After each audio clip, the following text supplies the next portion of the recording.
What if everything we thought we knew about the God Valley incident was wrong? For years, fans believed it was just Roger and Garp teaming up to stop Rocks D Xebec, but recent chapters have completely flipped the script. God Valley wasn't simply a battlefield, it was the stage for the erasure of an entire bloodline, the Davy clan, descendants of the infamous pirate Davy Jones himself. Think about that. The Celestial Dragons weren't just holding their twisted hunting festival. They were hunting people tied to Joy Boy's era, a family Imu personally wanted wiped from history. Shaki, Dragon, Garling, Roger, and even Shanks were all there. It wasn't random. It was a gathering of every key player in the world for one reason: to bury the legacy of Davy D Xebec. But here's where it gets wild. Xebec wasn't really the leader of the Rocks pirates. That whole Rocks crew may not have even been real. Instead, his true identity and power came from being the heir of the Davy clan. And that changes everything about his rivalry with Roger, about why Blackbeard is so terrifying, and about what Luffy's final war against Imu might look like. And the biggest question of all, why did Imu fear Davy Jones so much that even his descendants had to be exterminated? Here's the shocking twist. Davy Jones wasn't just a pirate from legend, he might have been something far greater. In Long Ring Long Land, Robin mentioned that Davy Jones was cursed by the devil and forced to live at the bottom of the sea, in what we know as Davy Jones's locker. Sounds like a simple myth at first,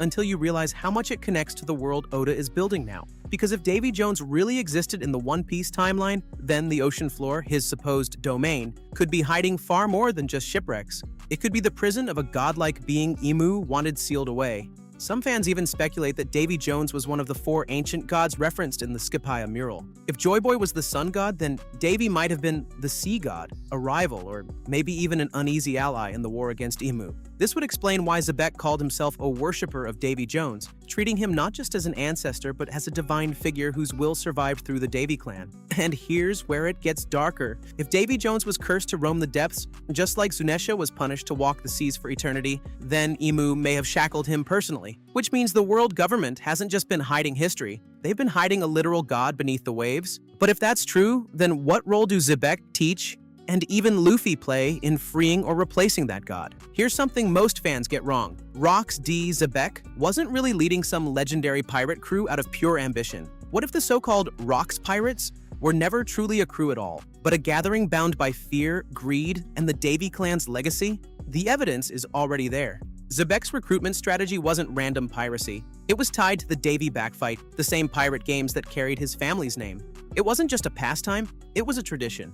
Just as the Straw Hats fight for freedom and Roger sailed for truth, Xebec fought to keep his clan's legacy alive through these contests. Now consider this. The God Valley incident might not have been about treasure or devil fruits, or even the Celestial Dragons themselves. The real prize was the eradication of the Davy clan. Xebec's family had been hiding there for years, dodging persecution, until Garling used the hunting festival as cover to wipe them out once and for all. But Xebec wasn't naive. He stormed Mary Joise itself, flexing his devotion to Davy Jones right in front of Imu, daring them to try and erase his bloodline. That wasn't just rebellion, it was desperation. He knew his clan was already marked for extinction. And yet, in the chaos of God Valley, his downfall wasn't only because of Roger and Garp. Some theorists suggest Xebec's failure came from his inability to form true alliances. He couldn't connect with Roger the way Luffy connects with allies today, and that isolation doomed both him and his family. But here's the kicker. What if that same mistake doesn't repeat? What if Luffy will be forced to do what Xebec couldn't? Ally with his greatest rival, Blackbeard, to finally defeat Imu? The big question is this: why does Imu hate the Davy clan so much? Why hunt down their descendants across centuries? The answer might lie in something Xebec himself revealed. His clan's survival depended on hiding in the underworld. But what exactly does that mean? In One Piece, the underworld can mean 3 things: the black market of crime syndicates, the hidden realms like Elbaf's underworld, or the far darker possibility, the literal realm of demons and devils. If we take Xebec's words literally, it suggests his people weren't just outlaws. They were tied to something ancient and terrifying, something Imu wanted buried. Think about it. Imu's powers have always been framed with abyss-like imagery. Darkness, shadows, almost demonic in nature. Meanwhile, legends call Davy Jones the Sea Devil. Could it be that Imu's own power is stolen, siphoned, or borrowed from Davy Jones himself? And that killing off the Davy clan is the only way to ensure no one can release their imprisoned god? Even the smaller details connect. In chapter 1159, we see Don Marlin's death. Morgan's already in his role as the head of the news and hints that Morgan's was feeding information directly to Hachinosu, the pirate island tied to the Davy backfights. Some fans speculate Morgans and Xebec may have actually been allies, with Morgans deliberately leaking secrets to help the Davy clan resist Imu's purge. But here's where it gets chilling. If Davy Jones really was a godlike figure chained in the abyss, then Imu's entire reign is built on stolen power, which means sooner or later that power has to be reclaimed. And who better to do it than Blackbeard, the man inheriting Xebec's will, and Luffy, the successor to Joy Boy? Here's a thought that flips the entire story on its head. What if Davy Jones wasn't Joy Boy himself, but his greatest rival? The parallels are impossible to ignore. In the current era, Luffy faces Blackbeard, the rival pirate who embodies chaos and ambition. In the past, Roger clashed with Xebec, a man obsessed with tearing down the world government by any means necessary. And if we go even further back, then maybe Joy Boy's true rival was none other than Davy Jones, the sea god cursed to the ocean floor. This would explain so much. Xebec describing himself as a worshipper of Davy Jones? That's not just family pride, it's reverence for a figure who once challenged Joy Boy himself. And the constant theme of inherited will? It may not be about descendants carrying on their ancestors' exact dreams, but about entire rivalries being passed down through generations. Think about it. Joy Boy versus Davy, Roger versus Xebec, Luffy versus Teach. The pattern repeats because history keeps cycling until someone finally breaks it. Maybe that's why Oda keeps emphasizing that the will of D carries both light and darkness, because it's not just one destiny, but two conflicting paths. And here's where it gets interesting. If Joy Boy and Davy once failed to put aside their differences, it may have doomed them both against Imu. That same mistake at God Valley, with Xebec and Roger refusing to unite, led to another loss, which leaves only one possibility for the present. Luffy and Teach may have no choice but to join forces, however briefly, to defeat Imu. Because if they don't, history will repeat itself, and the D clan will fall once again. What if Davy Jones never truly died? Robin once said he was cursed by the devil and doomed to the bottom of the sea, claiming everything that sinks as his own. That sounds less like death and more like imprisonment. And if we look closely at the legend of the man marked by flames, the pieces begin to line up. Kid and Law both heard rumors of a mysterious figure who sinks ships with whirlpools, sails a blackened vessel, and supposedly carries the fourth road poneglyph. Many assumed it was Dragon. But what if it's someone far older? Someone who's been roaming the seas for centuries? Davy Jones fits perfectly. A burned, scarred figure cursed by Imu, wandering endlessly, guarding a poneglyph until Joy Boy's successor arrives? In fact, that might have been Joy Boy's final act of trust, to leave one of the poneglyphs in the hands of his rival, knowing that only the future would decide whether they remained enemies or became reluctant allies. And here's the detail that makes it even more convincing. The phrase Davy Jones' locker in real-world lore literally refers to the abyss of the ocean, the same imagery tied to Imu's powers. If Imu cursed him personally, then the man marked by flames may carry both the wound of that curse and the burden of history itself. Imagine the reveal. The Straw Hats finally track down the last road poneglyph, only to find it in the hands of the Sea Devil himself, still alive, still waiting, and still holding a grudge against Imu. That wouldn't just be a lore bomb, it would be one of the most chilling moments in the entire series. Here's where things get personal. If the Davy clan really was Imu's greatest enemy, then it's no coincidence that three of the most important pirates in the current era, Shanks, Blackbeard, and Luffy, are all tied to this bloodline in one way or another. Take Shanks. Born on God Valley, possibly the son of a celestial dragon and a Davy clan woman, he represents a fusion of two opposing worlds. No wonder the Gorosei treat him with unusual respect. He may be one of the few people alive with the blood of both the rulers and their sworn enemies. Then there's Blackbeard. As the confirmed son of Xebec, he's the direct heir of the Davy bloodline. But unlike Luffy, who carries Joy Boy's will through freedom and laughter, Blackbeard embodies the darker side of inherited will, ambition, greed, and chaos. His Jolly Roger with 3 skulls might not just symbolize multiple personalities, but the 3 great figures of his lineage, Teach, Xebec, and Davy Jones. And yet, despite their rivalry, Blackbeard may be destined to walk the same path Xebec once failed to. He might have no choice but to stand alongside Luffy, the heir of Joy Boy, against Imu. Because if history shows us anything, it's that no single member of the D clan has ever defeated Imu alone. Joy Boy failed. Xebec failed. Only by uniting light and darkness can the cycle be broken. Which brings us to the present day. Shanks, Blackbeard, and Luffy are the last major players carrying echoes of the Davy clan. And when the final war begins, each of them will be forced to decide whether they'll repeat the mistakes of the past or finally bring an end to the hidden war that started centuries ago. When you look at the story this way, everything starts to connect. The Void Century wasn't just Joy Boy versus Imu, it may have also been Joy Boy versus Davy.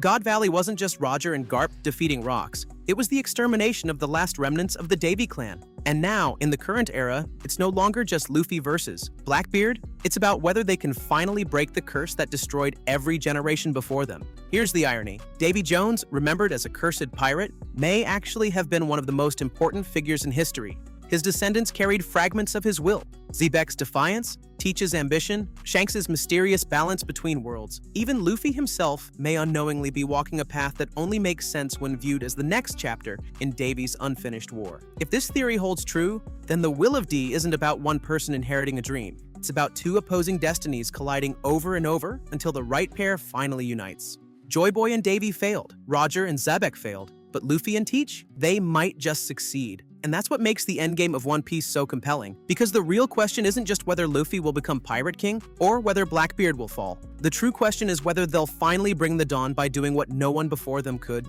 ending Imu's reign together. Maybe that's why the Harley prophecy spoke of two who will never meet until the final era. Maybe that's why Davy's shadow still lingers across history. And maybe, just maybe, the next time the Abyss clashes with the sun, it won't end in failure. Because if the cycle is ever going to break, it has to happen now. Man, honestly, that was a ride.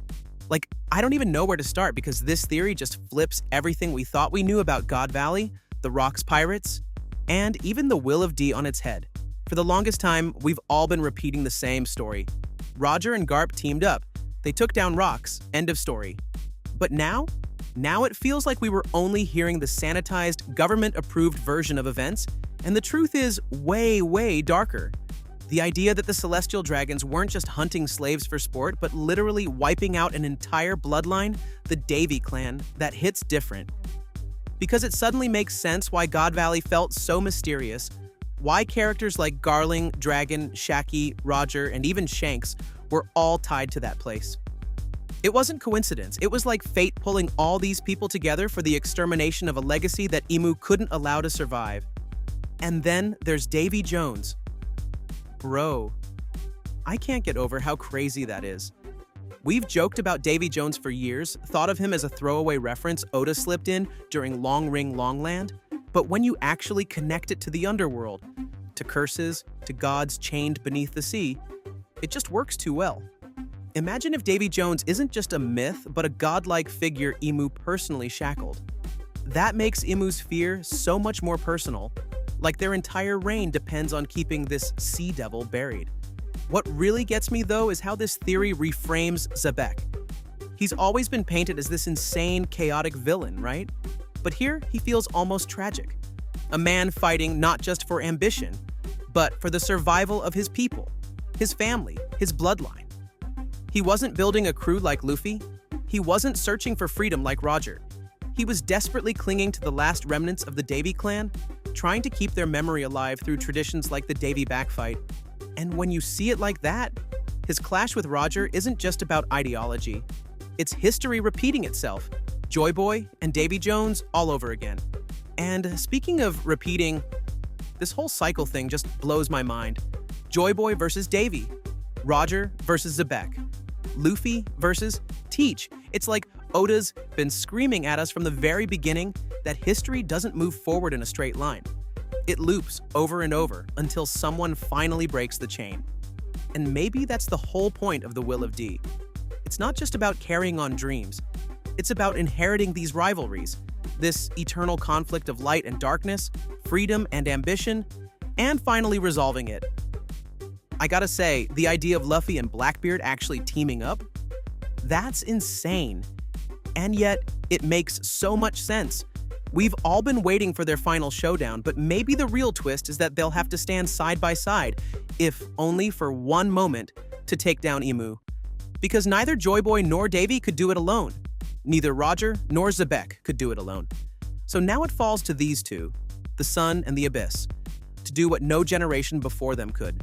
And then there's Shanks. Man, Shanks just gets more and more complicated the deeper you go. If he really is the child of a celestial dragon and someone from the Davy clan, then his entire existence is a paradox.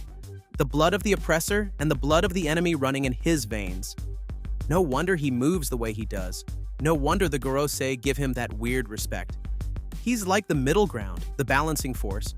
And depending on which way he tips, he could either save the world or doom it. But what sticks with me most is Davy Jones possibly still being alive.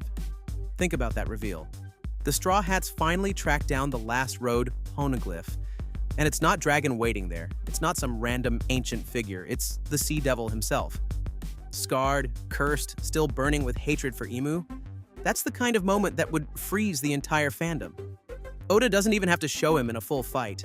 Just the presence of this man, alive after centuries, would be enough to shake the foundation of the story. And that's the beauty of it. This theory doesn't just add another cool name drop. It reframes everything. The Void Century, God Valley, the Rocks Pirates, even Luffy's own journey. It makes the Will of D not a straight line, but a clash of destinies that keeps replaying until the right people finally break the cycle. And maybe that's what the Dawn really means. Not just the rise of freedom, but the end of a curse that's been suffocating the world for 900 years. If this is even half right, then One Piece's endgame is about to be bigger, darker, and way more emotional than anyone's prepared for. Because the real question isn't, will Luffy become Pirate King? It's, can Luffy and Blackbeard finally do what Joy Boy and Davy, what Roger and Xebec couldn't? Can they end Emu? And honestly, that possibility alone gives me chills.